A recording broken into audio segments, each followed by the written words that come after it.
morning routine's really, it's quite basic. You tend to get up earlier than me, don't you? You have been. And then Olivia tends to get up quite early, sort of about 6:30ish. So Michelle and Olivia quite often come downstairs and have a cup of tea and have a chat before anybody else is awake, don't you? Yeah. And then I'll get up and get the boys up and get the boys ready, and you have your shower. Quinn takes a lot of prompting. Quinn's got a whiteboard in his bedroom. Yes. That details out what he has to do. So wake up, get your clothes on, clean your teeth, go to the toilet, wash your hair, like in that kind of set out in that order from the minute he wakes up to the minute he gets to school. But you have to be. So me and Libby were downstairs this morning, and Albie came down and begged a biscuit off me, and I said, right, once you've had your biscuit, you've got to go and get ready. So I went upstairs, woke Kieran and Quinn up, I had my shower, and Albie pretty much gets himself ready. But you have got to be on Quinn. It's like, for all he's only 8, it's like he's like 13 and a teenager, and you can't get him out of bed, and he gets distracted by the cat, and he gets distracted by a book. He's got major executive dysfunction, and which is maybe part of his ADHD, as well as part of the autism as well. And it's Michelle's right. It's kind of, it looks like he's looking for excuses not to do what he needs to do, but it's kind of, he has to go through a process of doing things before he can get to the thing that he has to do. And it is like putting it off, but it's also that there's a part of him that needs to process what he needs to do, and that's how he processes it. He's by distracting himself. And that it's very different on a weekend when he can just come downstairs and, watch the telly, but he knows he's got to go to school. So he's, starting to process the journey, and then we're going in the car, we walk, and who we might see, all of that's going through his head. And also he knows before he has to go downstairs, he has to brush his teeth, which is a major stumbling block. Quinn has like massive sensory issues in teeth. Teeth brushing is currently, and has been for a while, Quinn's like biggest sensory thing. He doesn't like the taste of it, doesn't like the feel of it. And we've been through umpteen toothpaste, umpteen toothbrushes, and we're a little bit better now. Yeah, there's a specific type of toothpaste that he tolerates. It's a random Colgate toothpaste.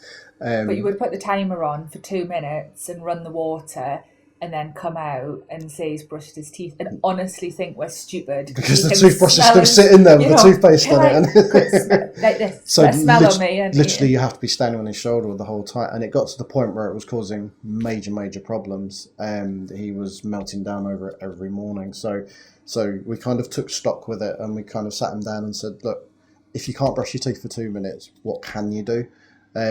So we got a timer for him, didn't we? And he started off and he was doing it for 16 seconds. And then it got up to 30. But he was really happy with that. And we were really happy with that because it was 16 seconds that we weren't getting of toothbrushing. And then gradually he's learnt to self-regulate his toothbrushing, hasn't he? So he does it for 1 minute, 16 seconds every day. But we were getting nothing. So, and it's kind of, I know. And then there's times when he'll do it for 2 minutes and be really proud of himself. And so, he kind of, he's happy to get there, but he's doing things at his own pace.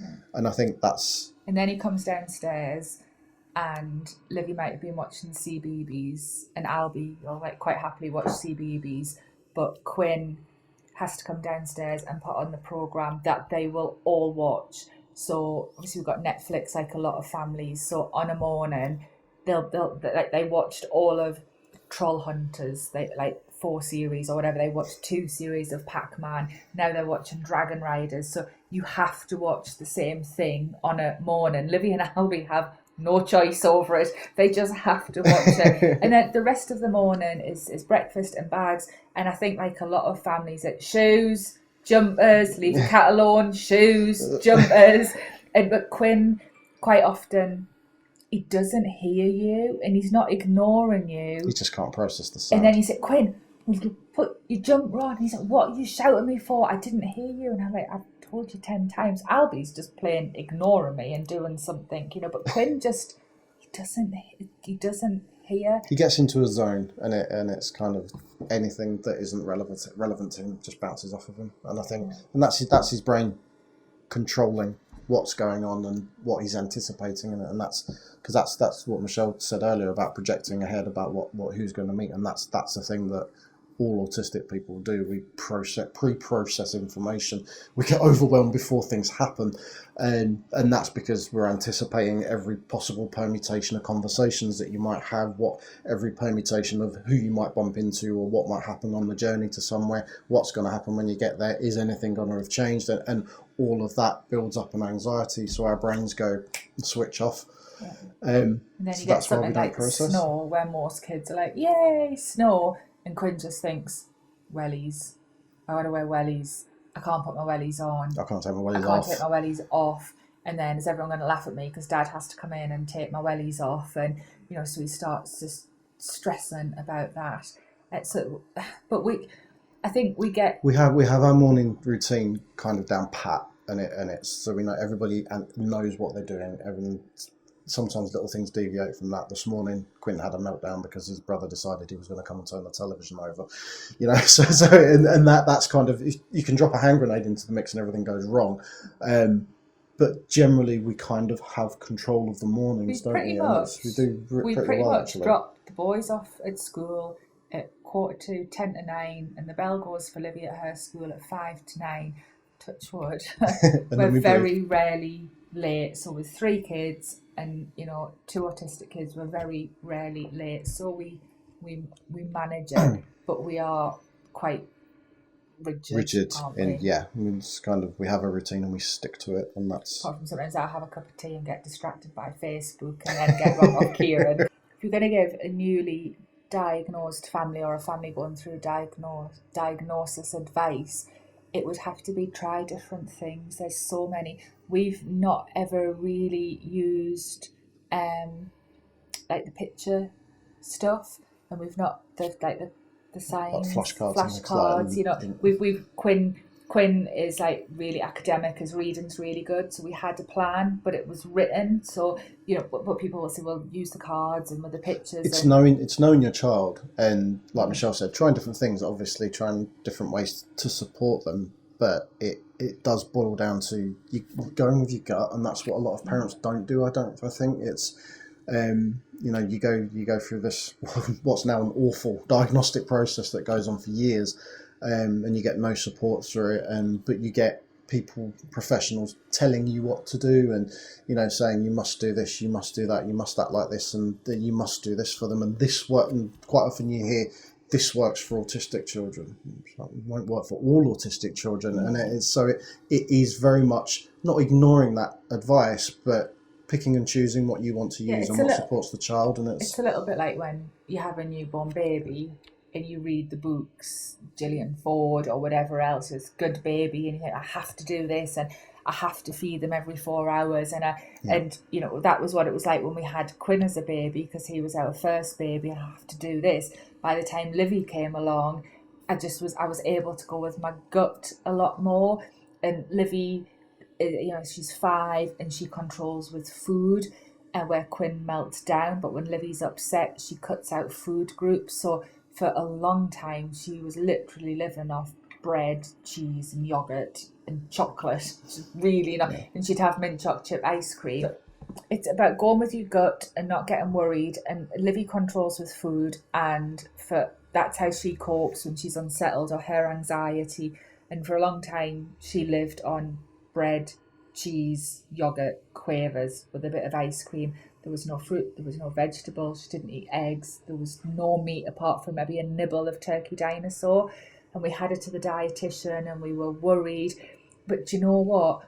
The fact that if she ate those foods and she was happy eating them, and she was at the table with us and we weren't shouting at her to eat this and try this, we went with our gut that it was better she ate that and was happy, and that in time she would start to eat something different. And lo and behold, a couple of weeks ago, before our 5th birthday, she started to eat ham and eggs. And it was like, she ate a banana one day at a party.